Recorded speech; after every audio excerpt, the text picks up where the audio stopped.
Hello and welcome back to TUTV. I'm Bruce Bigler. And I'm Hunter Lint, joining you after a one-week hiatus for spring break. Bruce, how was yours? It was pretty epic. We took a little trip over to San Francisco, wandered up and down the coast for a while, hung out across the Golden Gate Bridge, all the usual things in San Francisco. It was a blast. Of course. I loved it. What about you? I stayed here on campus and ate pasta for dinner every day. That's about the same effect, really. That's beautiful. Gotta love how genuinely everything, all of our eating options close during every single break. No, yeah, it was something, but you know what? I kind of enjoyed the routine of putting the water to boil, adding the noodles, maybe throwing some mozzarella in while I'm heating up the sauce, adding some artichokes perhaps, it's a good time. Wow. And then we come back and the housing application process is a complete disaster. Whew. Yeah, that was kind of the first major thing that's happened back on campus. You get right into the swing of it, and a bunch of people had housing selection today, and it's pretty brutal out there. Some of my friends were trying to sign up for housing, and there's genuinely, I want to say 7 apartments that are currently open right now, and none of the freshmen have signed up for apartments. Yeah. A lot of the juniors and seniors still waiting, so there's a website called, is it Brad Save Us? Save Us Brad or Brad Save Us, one of the two. That keeps live track of how many apartments are out there. Yep. So, and we're getting word from the back, actually, that it's down to 5 slots open, which is just incredible. But if you want to hear us talk a little bit more about the housing selection process, go to our YouTube channel. We have a 5-minute discussion piece on it. Yeah. Bruce, anything else? Until then, stick around to hear about news, entertainment, sports, but it's going to be a good one. So glad to have you here.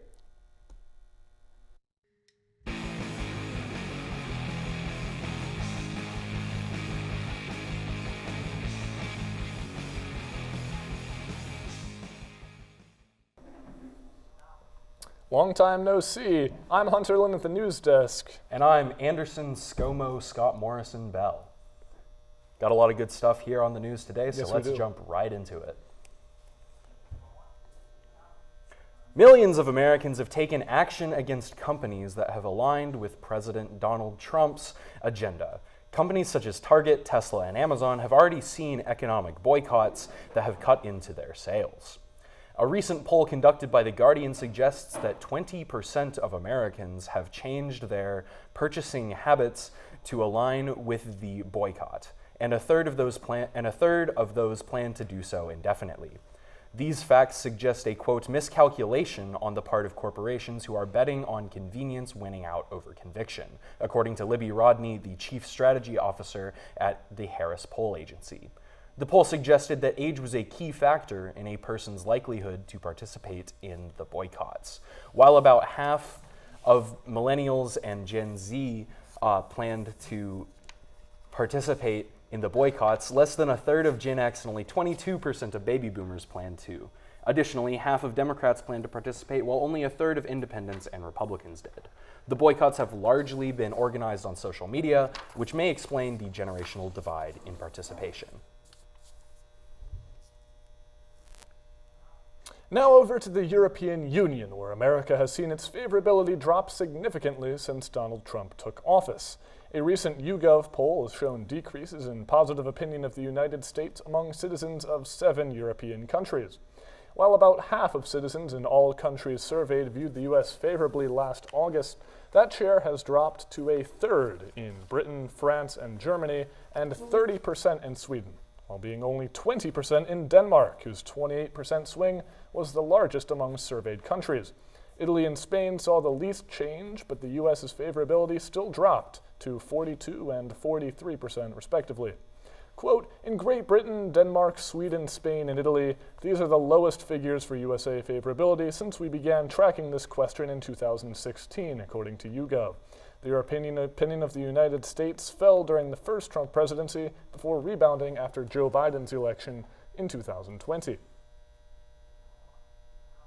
Senator Bernie Sanders drew tens of thousands of people to rallies in Colorado and Arizona last week as part of his Fight Oligarchy tour.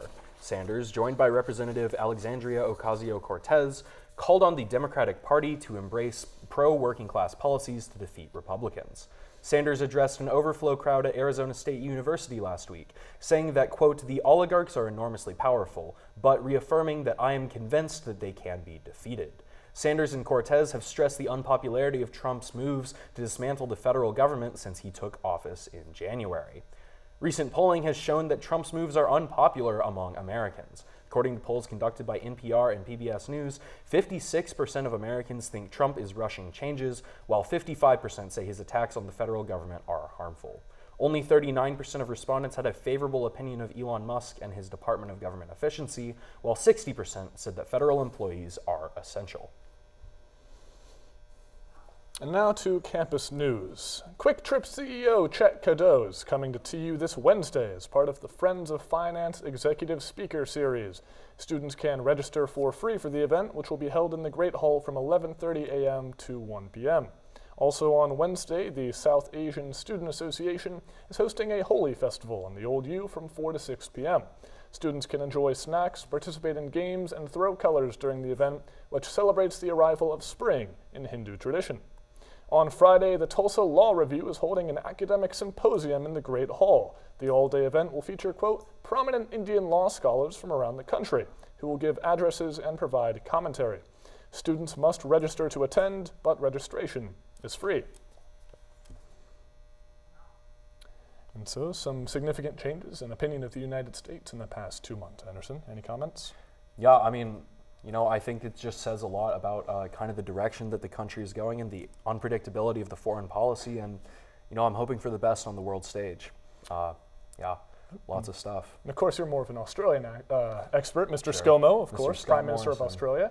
And that's why it took him a second to read the teleprompter, because it was all upside down to him. Absolutely. Anyway, that's all for this week. I'm Hunter Lynn. I'm Anderson Scott Morrison Bell. And we will see you next Tuesday.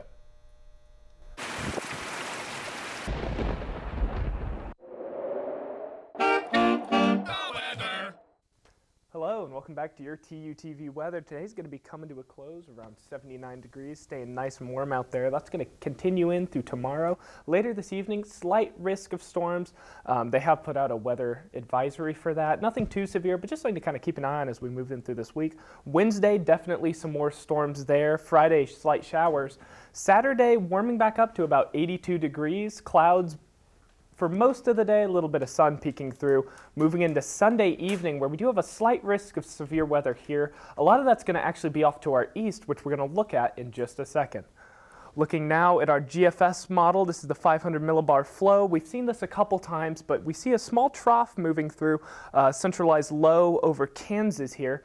So we are in the exit region of that trough slightly. Now, the reason I say a lot of that risk is going to end up being off to the east, if you see here, the brightest reds there, which is the fastest upper level flow in the atmosphere, is actually going to be shifted just below and a little bit east of us. So areas like Missouri, especially southwest Missouri, might be a little more under the gun for that. This storm system will be slightly stronger here. If we look at our dew points, we do have a good amount of moisture advection throughout the week leading up to this event, meaning that there is going to be plenty of warm, moist air. If you see here, we have a pretty sharp dry line cutting across parts of Oklahoma up into Kansas. That dry line mixed with the localized low pressure system moving through is going to result in undercutting of some of that warm, moist air, hopefully not producing anything too strong, but there is a decent risk of some tornadoes and severe hail with that. So that's all I have for this week. Thank you for watching.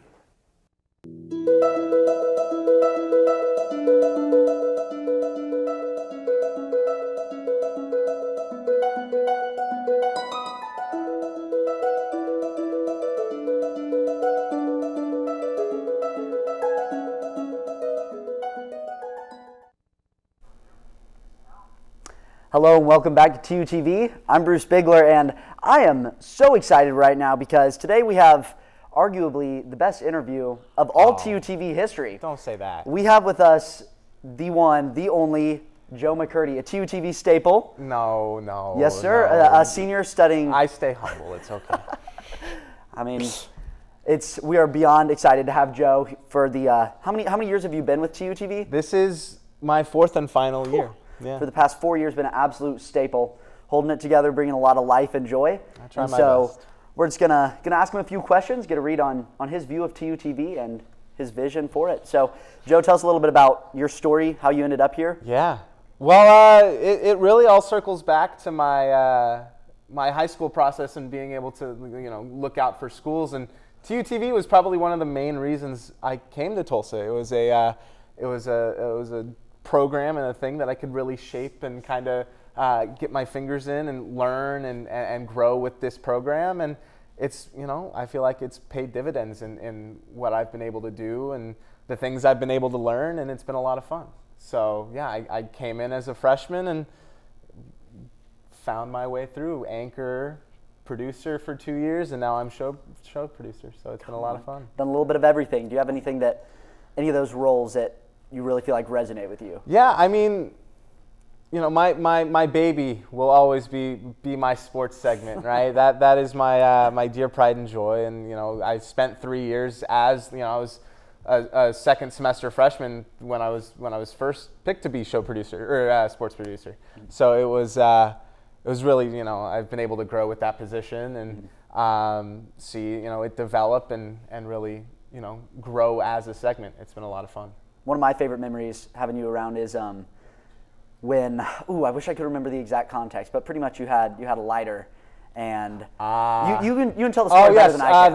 That was we were paying respects for the death of TU athletics, and do I stand by those statements now? Maybe, but I hope and I pray that I will be proud of my alma mater after I graduate, and be proud to say that, yes, I was at TU for the 4 years that we could not win a single thing.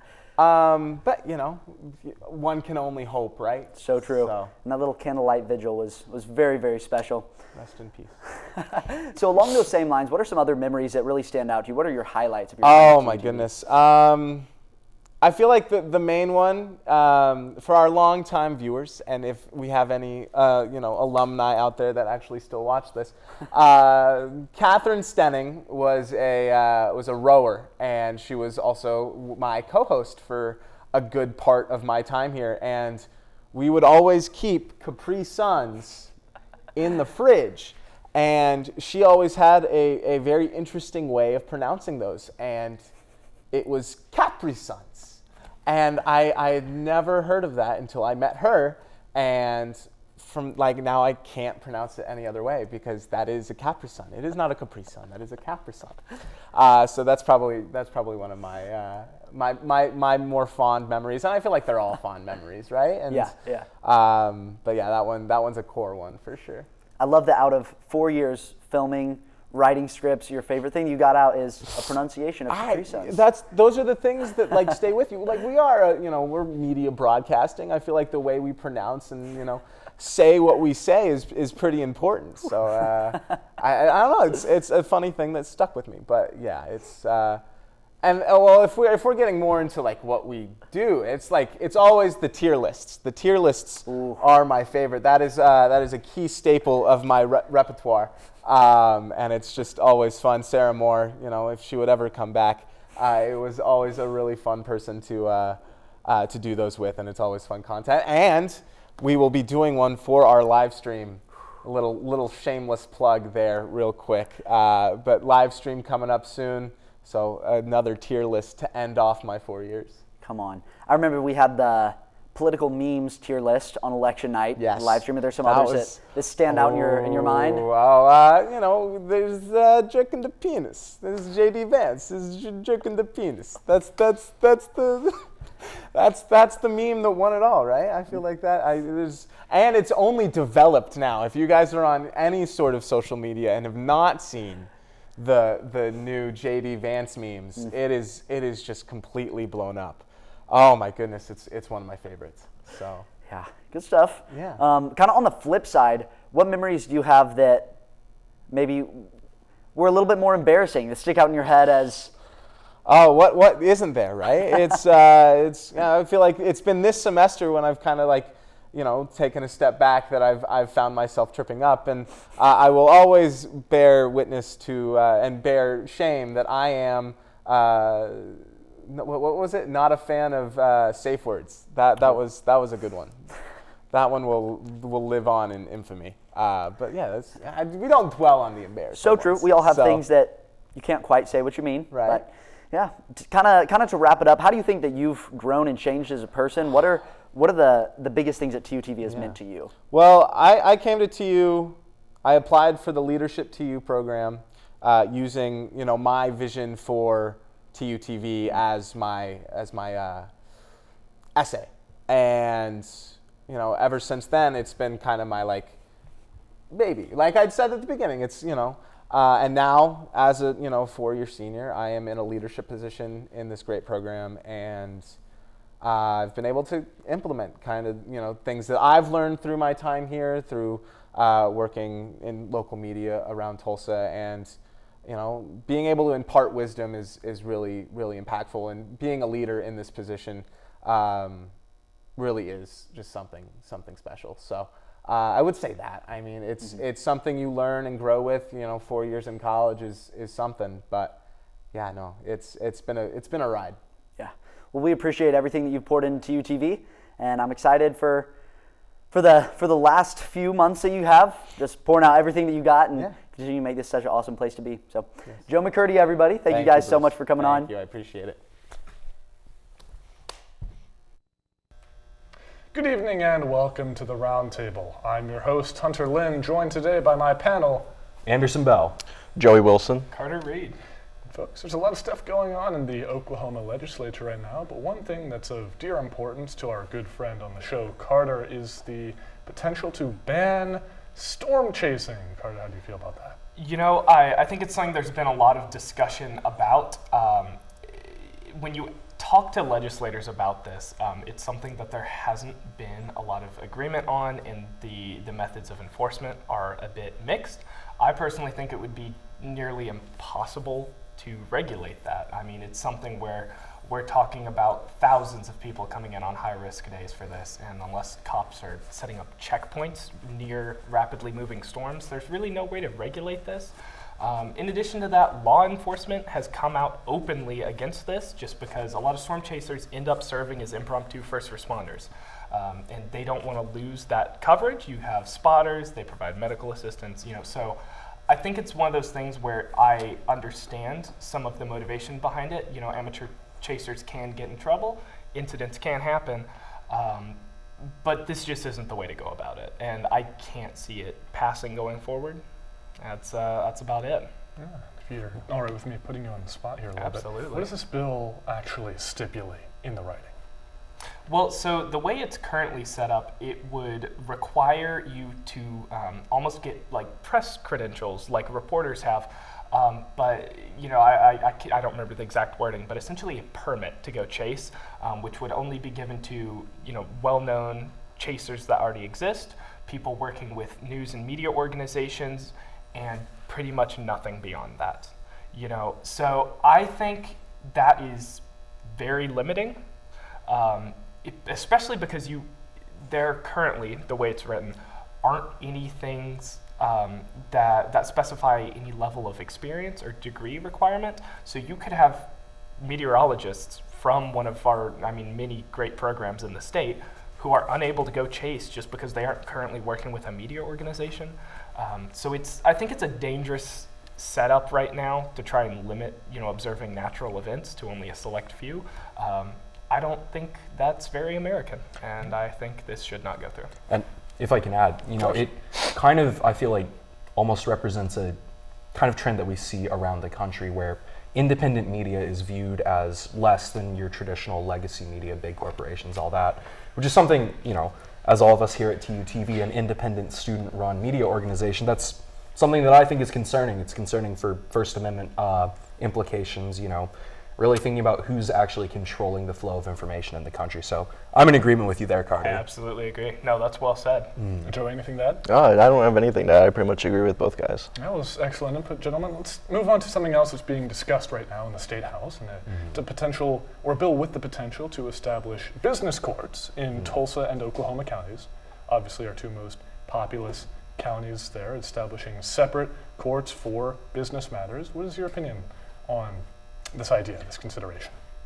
I think, as ridiculous as it might sound to some people, just having courts specifically for businesses, I think it could be a good move, personally, because, business law takes up a lot of litigation, a lot of time. Usually these are very lengthy processes. Setting up separate courts for that, I think would be a good move, because then people, can move through the criminal justice system a lot quicker. There's less court clog. There's fewer big, lengthy cases being taken up in just your regular county courthouse. That would instead, again, maybe go to the business court of Tulsa or the business court of OKC. I think that would be a good move, personally. Joe, any thoughts? And it's important to add also, let's consider the state of Delaware, right? Famous for having thousands of large corporations incorporated in it. And it's not just because of low tax policies, it's also because they have dedicated business court that is famously efficient and well run, that a lot of businesses want to move just even their headquarters address to the state because of that prospect. So this might see energizing of local businesses or corporations considering moving to Tulsa, to Oklahoma City. I think it would be good. Yes. Absolutely. Yes. Sorry. Go ahead. No, just absolutely, I would agree with you, because a lot of businesses have shied away from investing in Oklahoma as a result of political differences, instability, stuff like that. And along with Oklahoma's generally fairly free market policy, adding this other incentive for businesses to come here, I think, would be a good move. But that's all the time we got for this week. I've been Hunter Lynn. I've been Anderson Bell. I've been Joey Wilson. And I'm Carter Reed. And we'll see you next week.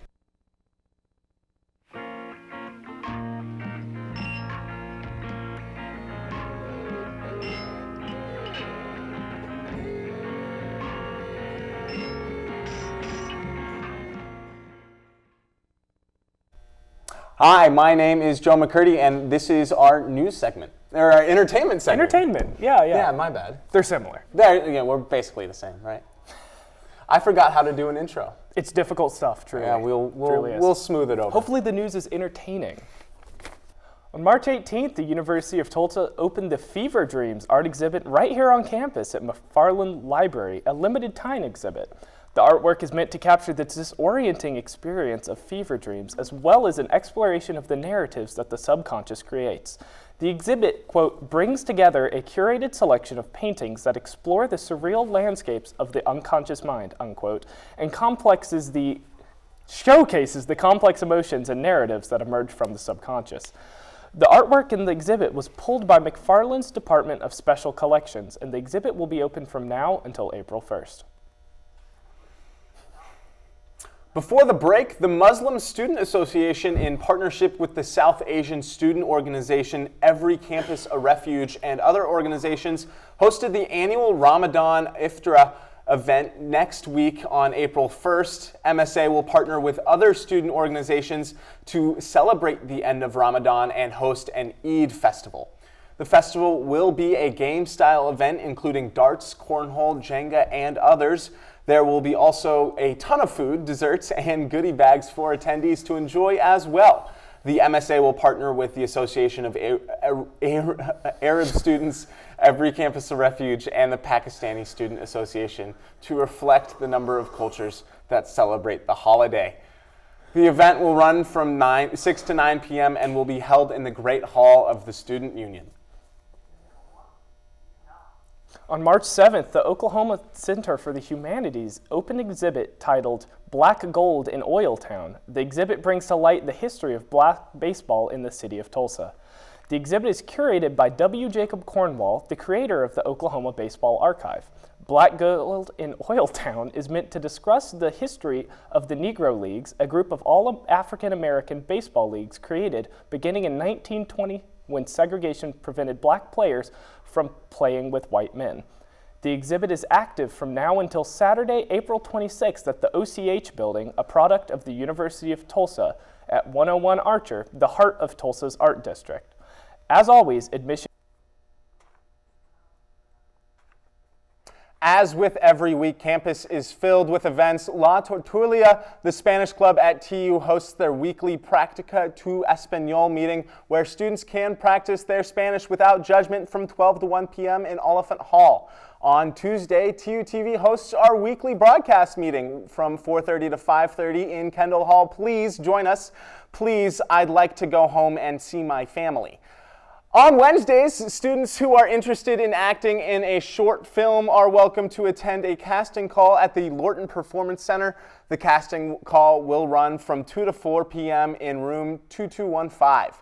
And as always, check the UTulsa events calendar for more details and events. Honestly, judging by the way I pronounced those Spanish words, I think I should go and attend. I might be joining you. Be a little, feel free, unjudgmental to be multicultural. I think that's something we could all learn another language. We could all benefit from. Yeah. Absolutely. This is why I did a BS instead of a BA, so I didn't have to take 4 years. That is what they say. So. But with that, we are going to wrap it up here at Entertainment and send you over to our next segment.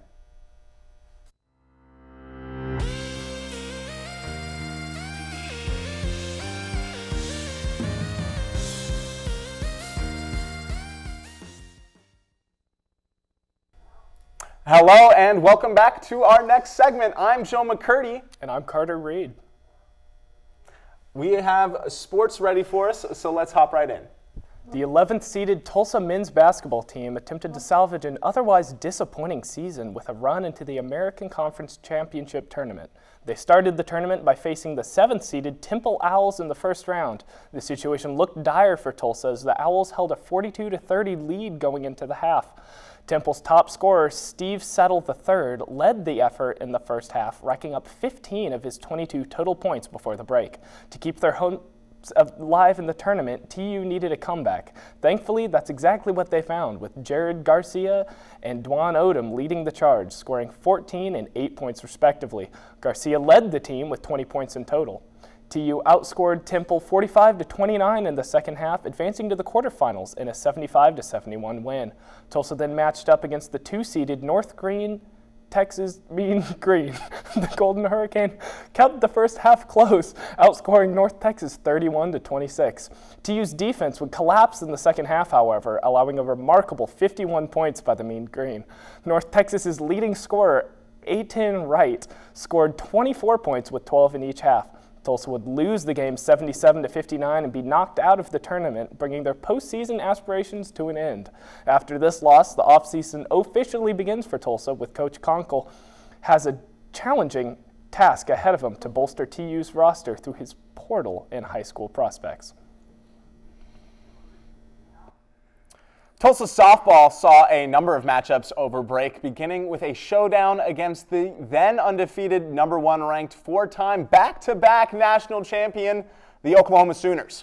TU kept the match against OU close in the first 2 innings, holding the Sooners to just 2 runs, both of which were scored in the top of the second. TU answered back quickly in the bottom of the second with a home run by Amber Turner, the first of her career, keeping the game in reach. Across the next 2 innings, OU would shatter any hopes Tulsa had of pulling off an upset, scoring 5 unanswered runs. In the bottom of the 4th, Tulsa would answer as Turner batted in Celeste Wood, bringing the score to 7-2. In the end, Oklahoma would score 3 more runs, defeating Tulsa 10-2.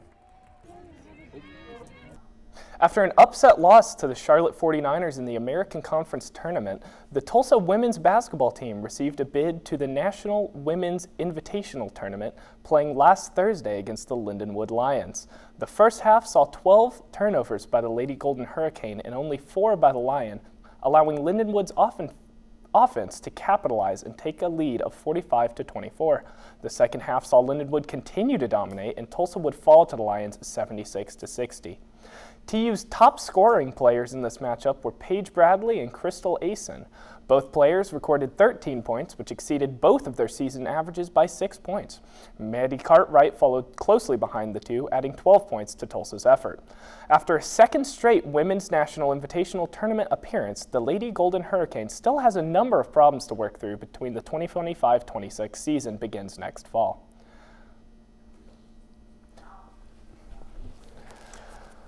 So it feels like most of TU's sports are kinda over, right? Softball's still here, and then you've got rowing, but it's pretty wrapped up for now. Things are winding down for sure. We're in a bad spot. We're in a pretty bad spot, and We're losing a bunch of transfers. Pretty much our entire starting lineup has entered the transfer portal in the last 2 days. And you kind of feel this, energy around college sports where it's like, can mid-majors survive?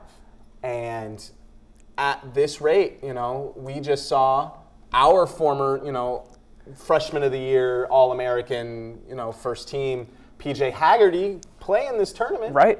And one of the only mid-major representation teams completely, embarrassed. And he did not do a good job. And I think that what that really shows is that it doesn't come down to just one or two great players on any of these teams. You need consistency and a good program year after year. And with, this constant level of turnover we're seeing in these players, we don't have time for anyone to build a solid enough program when all the players are moving on to bigger and better things. Yeah. And I feel like that's what our administration saw in this decision to keep Eric Conkle as the TU men's basketball coach. I feel like he has been put in a tough situation. It has not obviously gone his way, and I think he's such a good face for this program, and these players buy into what he's doing. It's just not working right now. No. And so it's a matter of, if we don't see results in this next season, right. I think it's time. But it's also the money aspect where you just fired Kevin Wilson as your football coach and are now neck deep in a similar situation, a little bit of money. But I can only hope and pray for the prospects and the future of this, team and this program. So absolutely. But with that, we'll send you back to the hosts.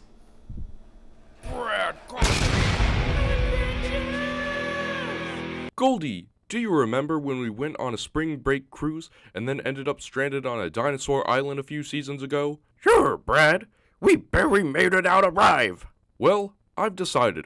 This spring break, I want to take a vacation that actually lets me vacation, which means no boats, water vehicles, or sea travel for me whatsoever.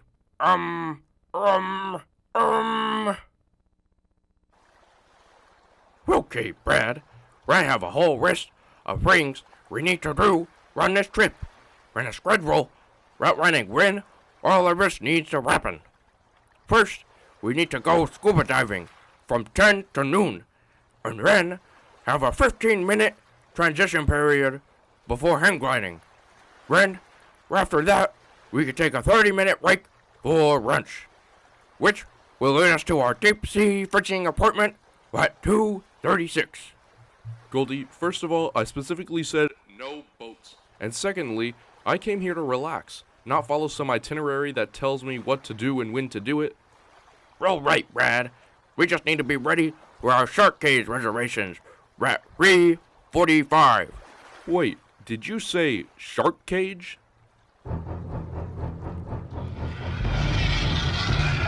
Goldie, that's enough.